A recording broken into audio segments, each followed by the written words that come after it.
ವಿವಿಧತೆಯಲ್ಲಿ ಏಕತೆಯನ್ನು ಸಾರುವ ಥೀಮ್ ಅಂದರೆ ಯೂನಿಟಿ ಇನ್ ಡೈವರ್ಸಿಟಿ. ಅಂದರೆ ಇಲ್ಲಿ ನಾಲ್ವರು ಏನು ಮಾಡಿದ್ದಾರೆ, ತಮ್ಮ ಕೈಗಳನ್ನು ಇಟ್ಕೊಂಡಿದ್ದಾರೆ.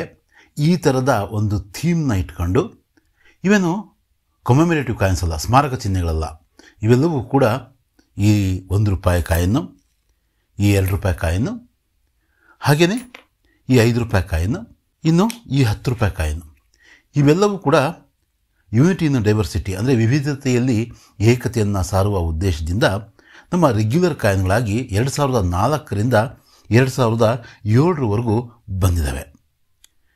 ಯಾವುದೋ ಒಂದು ಕಾರಣಕ್ಕೆ ಈ ಥರದ ಕ್ರಾಸ್ ಇರೋದು ಇದು ಬೇರೆ ಉದ್ದೇಶದ ಕಾಯಿನ್ ಅಂತೇಳ್ಬಿಟ್ಟು ಕೆಲವರು ಕ್ರಿಟಿಸೈಸ್ ಮಾಡಿದ್ರಿಂದ ಈ ಕಾಯಿನ್ಗಳನ್ನು RBI ತಮ್ಮ ಮುದ್ರಣವನ್ನು ಅಂದರೆ ಟಂಕಿಸುವುದನ್ನು ನಿಲ್ಲಿಸ್ತು 2007ರಲ್ಲಿ. 2004ರಿಂದ 2006ರವರೆಗೂ ₹1 ಕಾಯಿನ್ಗಳನ್ನ ನಾವು ಬಳಸಿರ್ತೀವಿ, ಈಗಲೂ ಕೂಡ ಬಳಸ್ತಾ ಇದ್ದೀವಿ.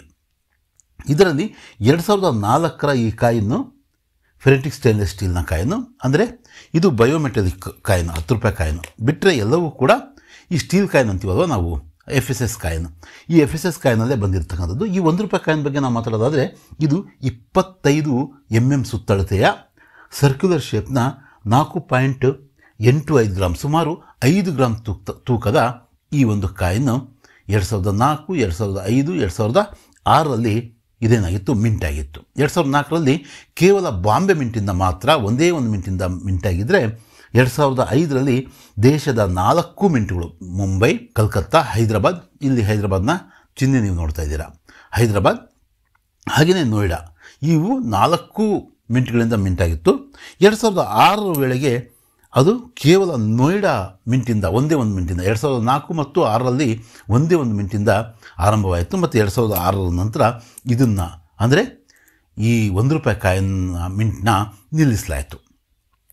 ಹಾಗೆಯೇ ಈಗ ₹2 ವಿಷಯಕ್ಕೆ ಬಂದರೆ ಇದರಲ್ಲಿ 2004ರ ಕಾಯಿನು ಏನು ಸಿಂಗಲ್ ಮಿಂಟಿಂದ ಮಿಂಟಾಗಿತ್ತೋ ಆ ಕಾಯಿನು ಇವತ್ತು ತುಂಬ ರೇರ್ ಆದಂತಹ ಕಾಯಿನು.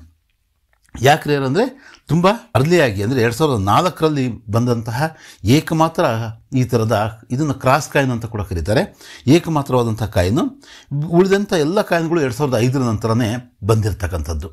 ಅವು ತುಂಬ ಪ್ರಾಯೋಗಿಕವಾಗಿ ತುಂಬ ಕಡಿಮೆ ಸಂಖ್ಯೆಯಲ್ಲಿ ಮಿಂಟಾಗಿರೋದ್ರಿಂದ ಇವು ಇವತ್ತಿನ ದಿನಗಳಲ್ಲಿ ರೇರ್ ಮಟ್ಟದ ಕಾಯಿನ್ಗಳಾಗಿದ್ದಾವೆ.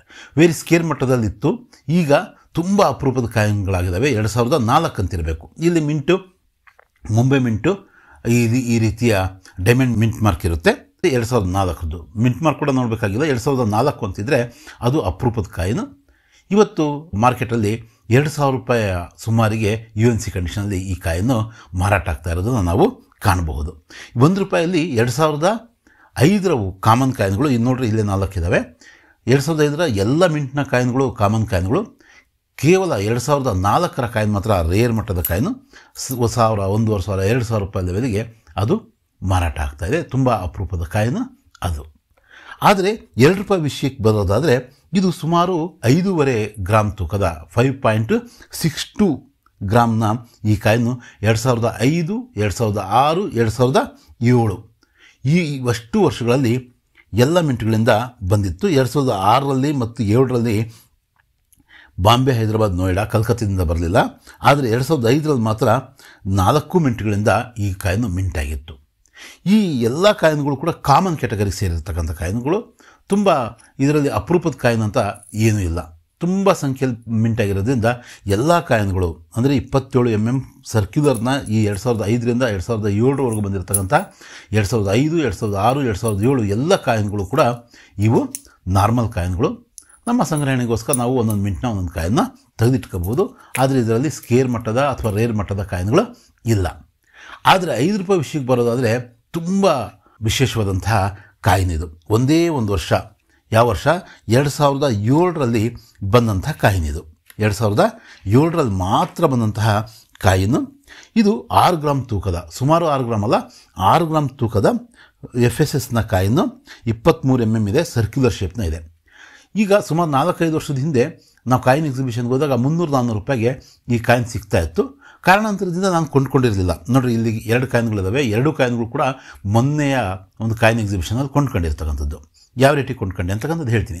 ಈ ಕಾಯಿನು 4,500 ರೂಪಾಯಿ ಕೊಂಡ್ಕೊಂಡೆ ನಾನು.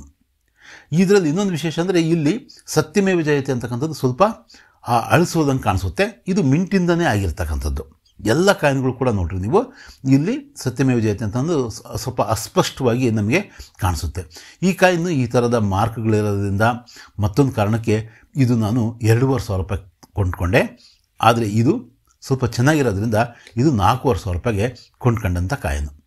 ಅದೇ ಒಂದು 5 ವರ್ಷದ ಹಿಂದೆ ಕೊಂಡ್ಕೊಂಡಿದ್ರೆ ಒಂದು 300 ರೂಪಾಯಿ 400 ರೂಪಾಯಿಗೆ ನನಗೆ ಈ ಕಾಯಿನ್ ಸಿಗ್ತಾಯಿತ್ತು.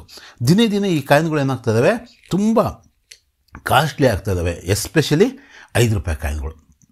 ನೋಡಿರಿ, ಈ ಥರದ ಒಂದು ವೆರಿ ಫೈನ್ ಮಟ್ಟದ ಕಾಯಿನು, ಅದು ಇಷ್ಟೊಂದು ಮಾರ್ಕ್ಗಳಿರ್ತಕ್ಕಂಥ ಕಾಯಿನು ನಾನು 2,500 ರೂಪಾಯಿ ಕೊಂಡ್ಕೊಂಡೆ ಅಂದರೆ ಇದರ ಬೆಲೆ ನಿಮಗೆ ಅರ್ಥ ಆಗುತ್ತೆ. 5 ರೂಪಾಯಿ ಕಾಯಿನ್ ಮಾತ್ರ ಹೇಳ್ತಾ ಇರೋದು, 5 ರೂಪಾಯಿ ಕಾಯಿನ್ ಮಾತ್ರ. ಇದರಲ್ಲಿ ಮಿಂಟ್ ನೋಡಬೇಕಾದ ಅವಶ್ಯಕತೆ ಇಲ್ಲ. ಕಲ್ಕತ್ತಾ ಮಿಂಟಿಂದ ಬಂದಿರತಕ್ಕಂಥದ್ದು ಕಾಯಿನು 300-400 ರೂಪಾಯಿ ಇದ್ದಂಥ ಕಾಯಿನು ಇವತ್ತು ಎಷ್ಟು, ಈ ಲೆವೆಲ್ಗೆ ನಾನು ಯಾವುದು 4,500 ರೂಪಾಯಿಗೆ ಈ ಕಾಯಿನ್ನ ಕೊಂಡ್ಕೊಂಡೆ. ಇದರ ಸತ್ಯಮೇವ ಜಯತೆ ಅಂತಕ್ಕಂಥದ್ದು ಸ್ಪಷ್ಟವಾಗಿರ್ತಕ್ಕಂಥ ಕಾಯಿನ್ಗಳು ಕೆಲವೇ ಸಿಕ್ಕಿದ್ದಾವೆ. ಅದರ ರೇಟು ಇದಕ್ಕಿಂತ ಡಬಲ್ ಇದೆ, ಅದನ್ನು ನೀವು ಗಮನಿಸಬಹುದು. ಇನ್ನು 10 ರೂಪಾಯಿ ನಾಣ್ಯದ ವಿಷಯಕ್ಕೆ ಬರೋದಾದರೆ ಇದು ಅದೇ ಥೀಮಿಂದ ಬಂದಿರತಕ್ಕಂಥದ್ದು. ಅಂದರೆ ಯೂನಿಟಿ ಇನ್ ಡೈವರ್ಸಿಟಿ, ಅಂದರೆ ವಿವಿಧತೆಯಲ್ಲಿ ಏಕತೆಯನ್ನು ಪುರಸ್ಕರಿಸ್ಕೊಂಡು ಬಂದಿರತಕ್ಕಂತಹ ಒಂದು ಕಾಯಿನ್ನು. ಈ ಕಾಯಿನ್ ಸಹ 2005, 2006, 2007ರಲ್ಲಿ ಮಿಂಟಾಗಿತ್ತು. ಪ್ರತಿ ವರ್ಷ ಕೂಡ ಇದು ನೋಯ್ಡಾ ಮಿಂಟಿಂದ ಮಾತ್ರ. ಅಂದರೆ ಇಲ್ಲಿ ನೋಡ್ರಿ, ಇಲ್ಲಿ ಒಂದು ಡಾಟ್, ರೌಂಡ್ ಶೇಪ್ನ ಡಾಟ್ನ ನೀವು ನೋಡ್ತಿದ್ದೀರಾ. 2005ರಲ್ಲಿ, 6ರಲ್ಲಿ ಮತ್ತು 7ರಲ್ಲಿ ಸಿಂಗಲ್ ಮಿಂಟಿಂದ ಆಗಿರ್ತಕ್ಕಂಥ ಬಯೋಮೆಟ್ರಿಕ್ ಕಾಯಿನ್ ಇದು. ಈ ಕಾಯಿನ್ನು 7.71 ಗ್ರಾಮ್ ತೂಕದ ಕಾಯಿನ್ನು, 27 mm ಸುತ್ತಳತೆಯ ಸರ್ಕ್ಯುಲರ್ ಶೇಪ್ನ ಈ ಒಂದು ಕಾಯಿನು. ಇದು ವಿಶೇಷ ಏನಂದರೆ 2006 ಮತ್ತು 7ರ ಕಾಯಿನು ಅಷ್ಟು ಅಪರೂಪದ ಕಾಯಿನ್ಗಳಲ್ಲ. ಸ್ವಲ್ಪ ಅಪರೂಪ ಆದರೂ ಕೂಡ 2006ರ ಕಾಯಿನಂತೂ ತುಂಬ ಕಾಮನ್ ಆದಂಥ ಕಾಯಿನು, ತುಂಬ ಸಂಖ್ಯೆಯಲ್ಲಿ ಮಿಂಟಾಗಿರೋದು ಇದಕ್ಕೆ ಕಾರಣ. ಆದರೆ 2005ರ ಕಾಯಿನು ಈಗ 200-250 ರೂಪಾಯಿ ಇದ್ದಂಥದ್ದು, ಇದನ್ನು ನಾನು ಕೊಂಡ್ಕೊಂಡಿದ್ದು ಈ ಒಂದು ವೆರಿ ಫೈನ್ ಅಥವಾ ಎಕ್ಸ್ಟ್ರಾ ಫೈನ್ ಲೆವೆಲಿನ ಈ ಕಾಯಿನ್ನ 1,500 ರೂಪಾಯಿಗೆ ನಾವು ಕೊಂಡ್ಕೋಬೇಕಾಗಿ ಬರುತ್ತೆ, ಅಥವಾ ನಾನು ಕೊಂಡ್ಕೊಂಡಿದ್ದು ಸಹ ಅದೇ. ಈ ಕಾಯಿನ್ ಸಹ ನನ್ನ ಹತ್ರ ಇರಲಿಲ್ಲ. ಈ ಕಾಯಿನ್ಗಳು ಕೂಡ 2004ರ ಕಾಯಿನ್ ಇಲ್ಲ ನೋಡ್ರಿ.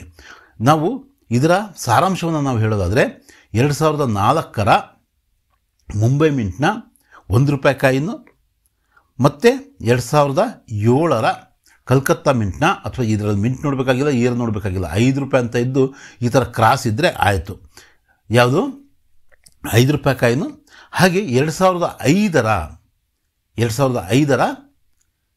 10 ರೂಪಾಯಿ ಕಾಯಿನು, ಇದು ಸಿಂಗಲ್ ಮಿಂಟಿಂದ ಬಂದಿರೋದು. ಹಾಗಾಗಿ ಇದು ಮಿಂಟ್ ನೋಡಬೇಕಾಗಿಲ್ಲ, 2005 ಅಂತ ನಾವು ಕಂಪಲ್ಸರಿ ನೋಡಬೇಕು. ಯಾಕಂದರೆ 2006 ಮತ್ತು 7ರ ಕ್ರಾಸ್ ಕಾಯಿನ್ ಅಷ್ಟು ಮುಖ್ಯವಾದಂಥ ಕಾಯಿನ್ಗಳಲ್ಲ.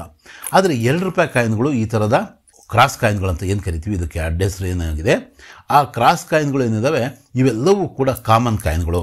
ಮತ್ತು 2006 ಮತ್ತು 7ರ ಕಾಯಿನ್ಗಳು ಯಾವುವು 1 ರೂಪಾಯಿ ಕಾಯಿನ್ಗಳು ಏನಿದಾವೋ ಇವು ಕೂಡ ಕಾಮನ್ ಮಟ್ಟದ ಕಾಯಿನ್ಗಳು. ಅಪರೂಪದ ಕಾಯಿನ್ಗಳು ಅಂತ ಬಂದರೆ 2004ರ 1 ರೂಪಾಯಿ ಕಾಯಿನು, 5 ರೂಪಾಯಿ ಕಾಯಿನ್ ಯಾವುದೇ ಆಗಿರ್ಬೋದು, ಒಂದೇ ಇರೋದು, ಬಂದಿರೋದೇ ಒಂದು ಅಂದರೆ ಅದು. ಮತ್ತು 2005ರ 10 ರೂಪಾಯಿಯ ಕಾಯಿನು. ಇವಷ್ಟು ಕೂಡ ಇಂಪಾರ್ಟೆಂಟ್ ಕಾಯಿನ್ಸು. ನೀವು ಸ್ವಲ್ಪ ನೋಟ್ ಮಾಡ್ಕೊಂಡು ಇವನ್ನು ನಿಮ್ಮ ಒಂದು ಸಂಪರ್ಕಕ್ಕೆ ಈ ಥರದ ಕಾಯಿನ್ಗಳು ಬಂದಾಗ, ನಿಮ್ಮ ಚಿಲ್ಲರೆಯಲ್ಲಿ, ನಿಮ್ಮ ಹುಂಡಿಯಲ್ಲಿ ಈ ಥರದ ಕಾಯಿನ್ಗಳಿದ್ದರೆ, ಈ ಥರದ 5 ರೂಪಾಯಿ ಇದ್ರಂತೂ ನಿಜವಾಗ್ಲೂ ಇವೆಲ್ಲದರಲ್ಲೂ ಇದೇ ಕಾಸ್ಟ್ಲಿ ಕಾಯಿನು. ಹಾಗೆಯೇ 2004ರ 1 ರೂಪಾಯಿ ಕಾಯಿನ್ ಸಹ. ಈ ಕಾಯಿನ್ಗಳ ಬಗ್ಗೆ ನಿಮ್ಮ ಅನಿಸಿಕೆ ಏನು, ಈ ಮಾಹಿತಿ ಹೇಗೆ ಅನ್ನಿಸ್ತು, ಮತ್ತು ಹಾಗೆಯೇ ನಿಮ್ಮಲ್ಲಿ ಕಾಯಿನ್ಗಳಲ್ಲಿ ಯಾವ ಕಾಯಿನ್ಗಳಿದ್ದಾವೆ ಅಂತಕ್ಕಂಥದ್ದನ್ನು ನೀವು ಸ್ವಲ್ಪ ಕಾಮೆಂಟ್ ಮೂಲಕ ತಿಳಿಸಿ. ಮತ್ತು ಇನ್ನೊಂದು ವಿಡಿಯೋದಲ್ಲಿ ಇನ್ನೊಂದಷ್ಟು ನಾಣ್ಯ, ನೋಟು ಅಥವಾ ಸ್ಟ್ಯಾಂಪು ಇವುಗಳ ಬಗ್ಗೆ ಮಾತಾಡ್ತಾ ಮತ್ತೆ ಸಿಗೋಣಂತೆ. ಧನ್ಯವಾದಗಳು.